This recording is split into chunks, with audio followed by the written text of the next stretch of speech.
Bonjour à tous, voilà, aujourd'hui je vais faire une petite vidéo pour parler de tout ce qui se passe dans le monde actuellement avec ce virus, le coronavirus.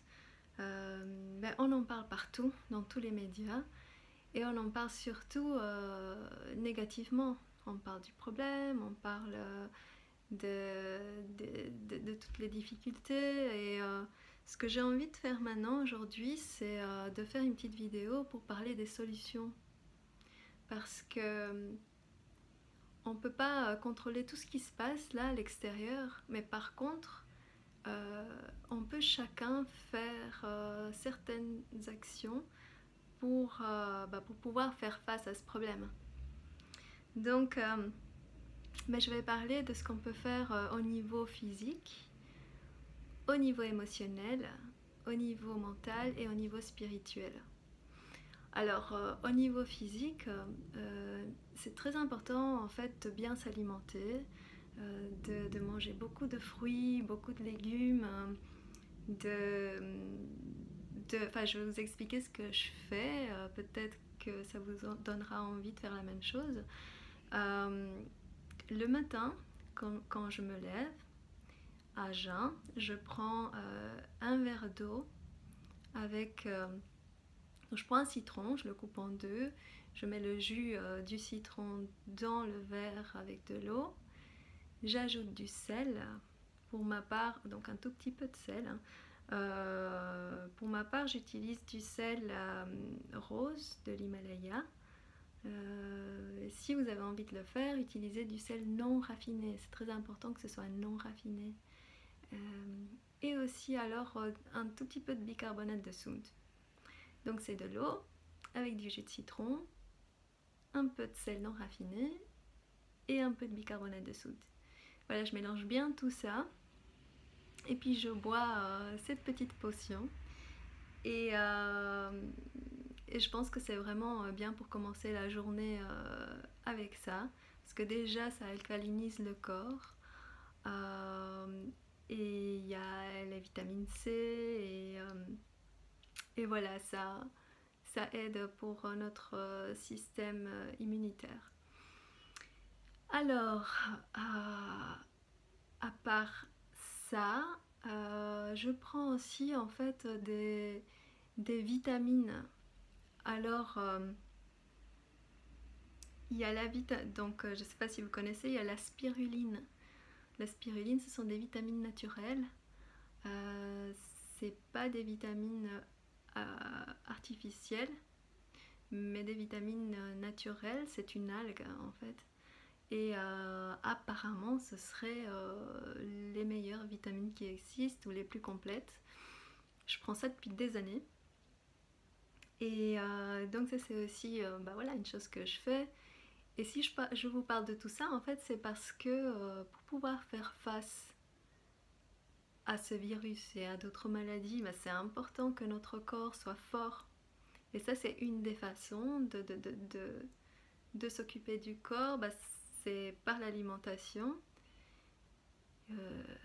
les compléments alimentaires, et alors aussi l'exercice physique. Ah, mais avant de passer à l'exercice physique, j'aimerais dire aussi par rapport à l'alimentation, j'encourage tous les gens qui regardent à devenir vegan. Bon, je sais que ça se fait pas comme ça du jour au lendemain. Enfin, parfois ça arrive et dans mon cas c'était comme ça. C'était vraiment une prise de conscience et je suis devenue, au départ végétarienne et c'était du jour au lendemain. C'était voilà. Et c'était assez facile. Mais je sais que pour d'autres personnes, ça prend du temps et c'est tout un processus. Mais ce que je veux dire par rapport à ça, c'est que ça fait depuis 2011 que je suis végétarienne et ça fait 2 ans que je suis devenue végane. Et en fait, je vais jamais chez le médecin. J'ai une très très très bonne santé, je prends aucun médicament et je tombe très rarement malade. Et j'ai remarqué que depuis que je suis végane, les 2 fois où je suis tombée malade, d'ailleurs c'était il n'y a pas si longtemps, donc cet hiver, enfin je vous explique comment ça se passe chez moi. En fait, j'ai commencé à éternuer, à me moucher. Je crois que j'ai rempli presque toute ma corbeille de mouchoirs tellement je me suis mouchée toute la journée, j'avais mal de gorge. Et le lendemain, il n'y avait plus rien. C'était fini. Alors, même pour moi, c'est surprenant de voir, d'observer en fait que ça va tellement rapidement, que je récupère tellement vite. Avant, donc il y a des années, bah, ça me prenait plusieurs jours avant de récupérer. Et là, en 24 heures, c'est bon. Donc, bah voilà, les bons côtés d'être vegan. Alors, l'exercice physique, bah, c'est très important de bouger son corps. Euh, et ça peut être, pour ma part par exemple, le matin, j'ai un rituel tous les jours. Je fais des exercices de sophrologie qui sont issus entre autres du yoga. Donc, c'est des exercices accompagnés par la respiration. Je fais ça tous les jours. Ou bien à la place, enfin je fais ça tous les jours, plus d'autres exercices.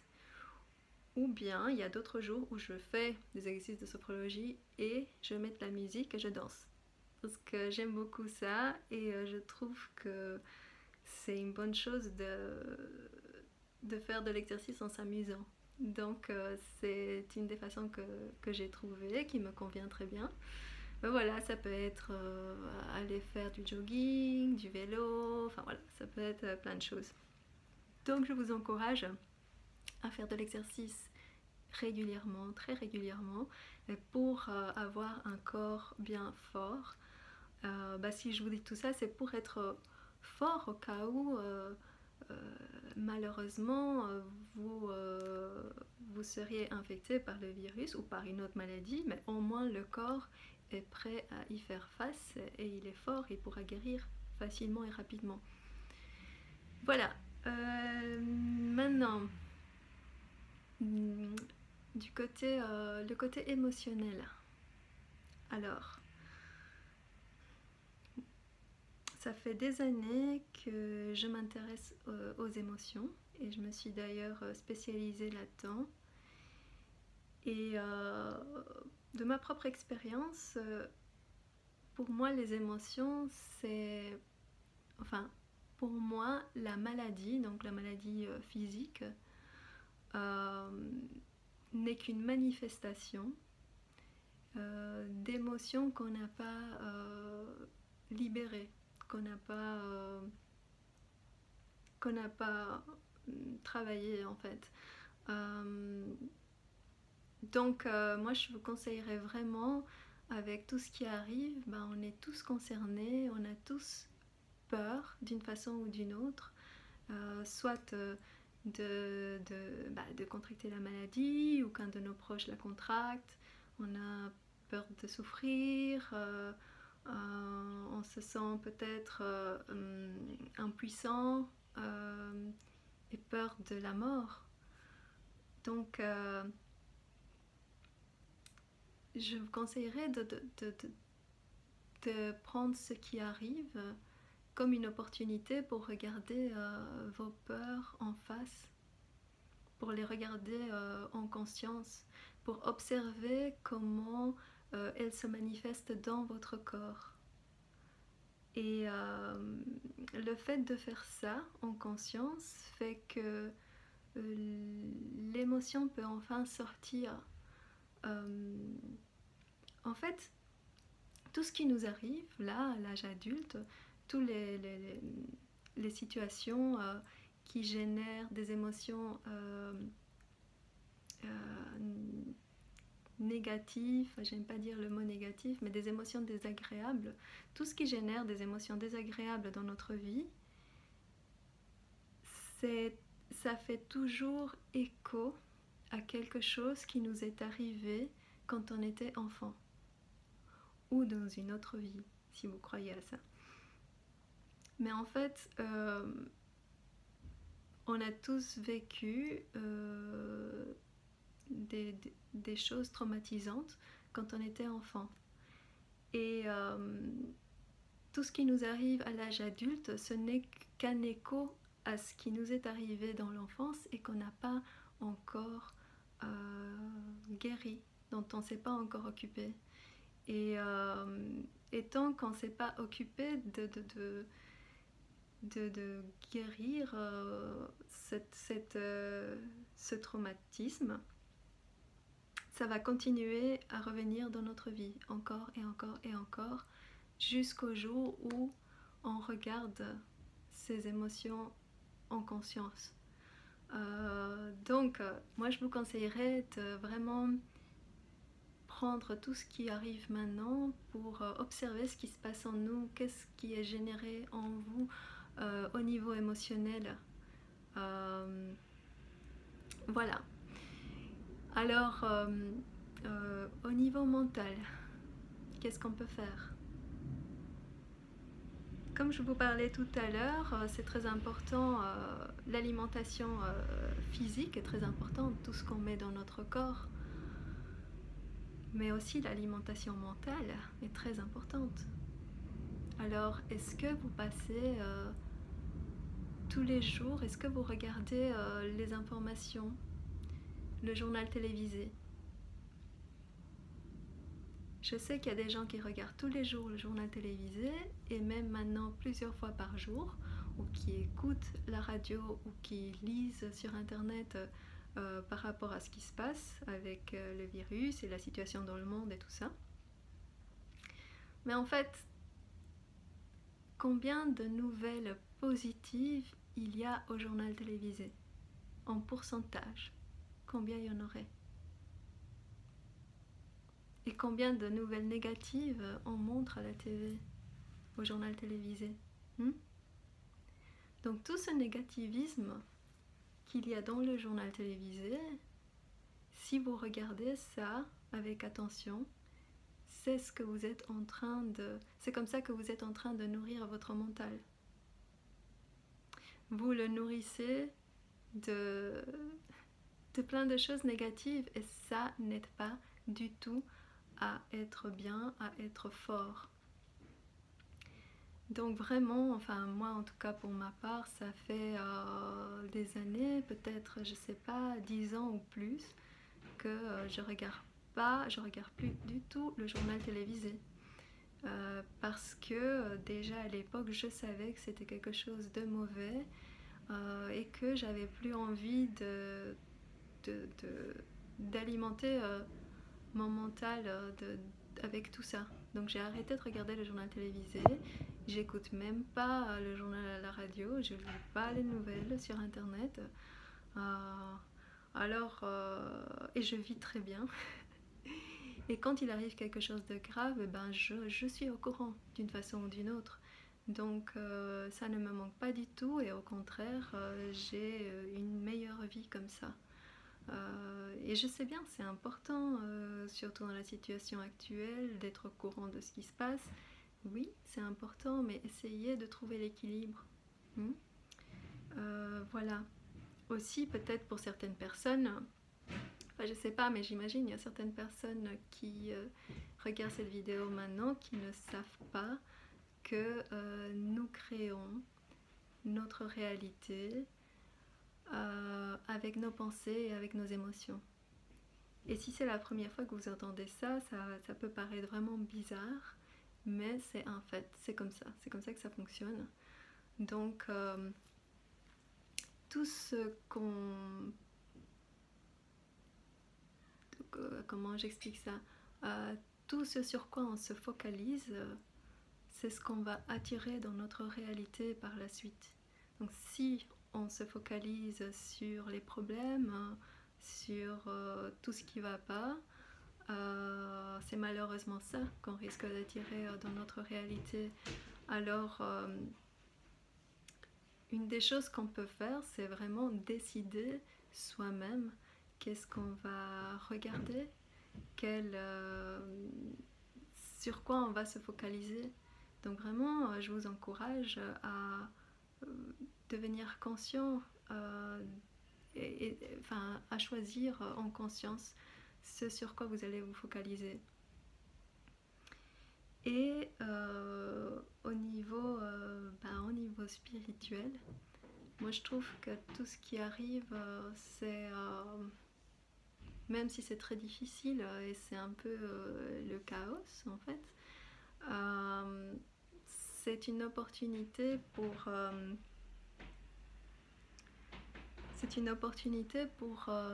commencer à se poser des questions sur qu'est-ce qui est vraiment important dans la vie. Avec tout ce qui se passe, par exemple, les écoles qui ferment, il y a donc des parents qui ne peuvent pas aller travailler parce qu'ils doivent s'occuper de leurs enfants, ils doivent rester avec eux à la maison.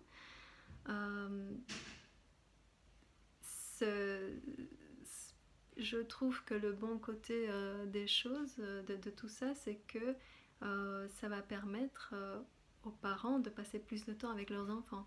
Qu'avant, c'était pas le cas, ils étaient séparés toute la journée, ils se voyaient que le soir.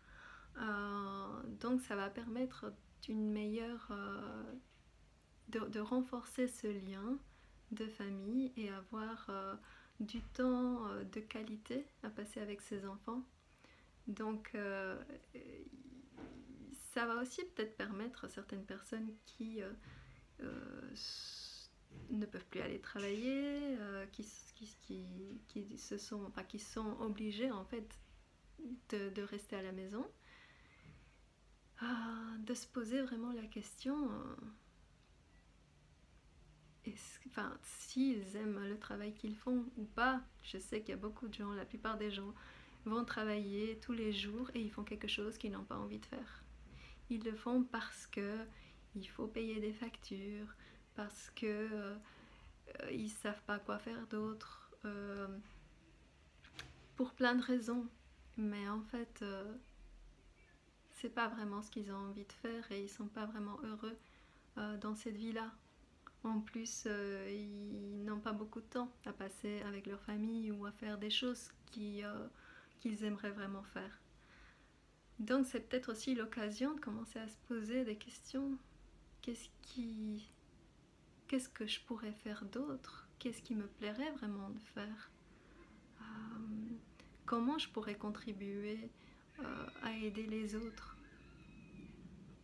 Comment donner un sens à sa vie? Donc voilà, je pense que le système actuel est vraiment en train de s'effondrer. Le système économique, y a tout qui s'effondre actuellement. C'est vraiment au niveau global, au niveau de la planète. Et ça fait peur, c'est vrai, et c'est déstabilisant, et on ne sait pas comment faire, on ne sait pas ce qui va se passer. Mais c'est peut-être aussi l'occasion, si on fait ça bien, de se poser les bonnes questions et de voir qu'est-ce qu'on peut faire maintenant, comment on peut faire différemment, et de créer un nouveau système sur de nouvelles bases. Un système qui soit plus... qui ait plus de sens, qui soit plus humain.